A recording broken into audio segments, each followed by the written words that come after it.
Hello, students. Today we are going to look at the political and economic systems, really just political systems we're going to focus on today. So, this is part of human geography. And if you remember back from the beginning of class, we talked about the two different fields in geography: physical geography, kind of what the land looks like, and human geography, what the people are doing. And that's what we're focusing on this unit. So, the first thing is political systems.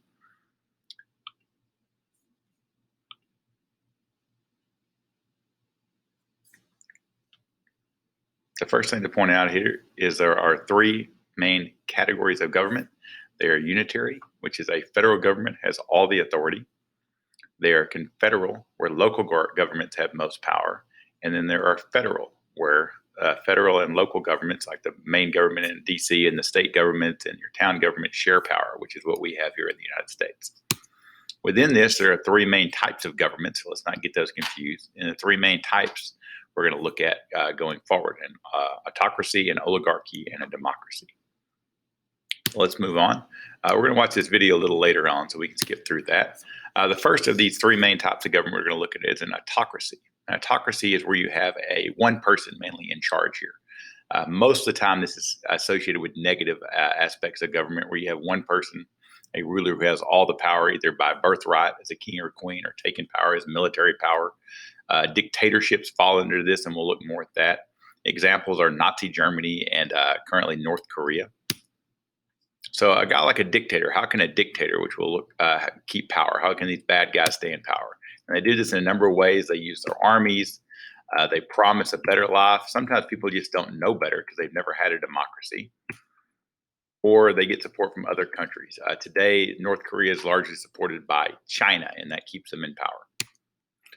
Underneath this, next is an oligarchy, a type of government.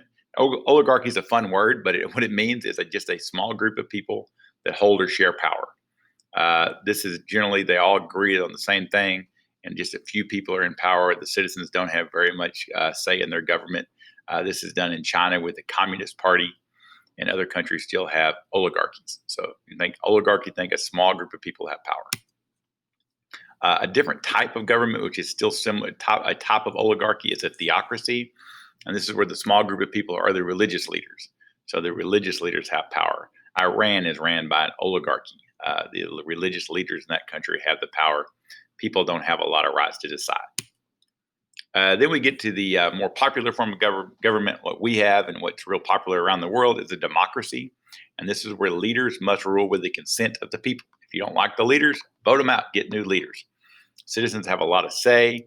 It can be a direct democracy, which everyone votes on every issue, which we'll talk about more later on, but that only works in small groups. We did it in the class, and we wanted to decide if we were going to have a free day today, we could all raise our hands. That would work well. But a direct democracy, as it gets larger, if you had to decide, everyone had to decide every time we wanted to change a speed limit on a road or something, we'd be doing nothing but voting. That's why in the United States, we have a representative democracy. We elect leaders. We elect local representatives. They go and make the decisions in government. Countries that have these, like we said, the United States, England, are forms of democracies. All right, that will wrap up our look at political systems today. Please view the video, answer the questions at the bottom of the screen, and have a great day.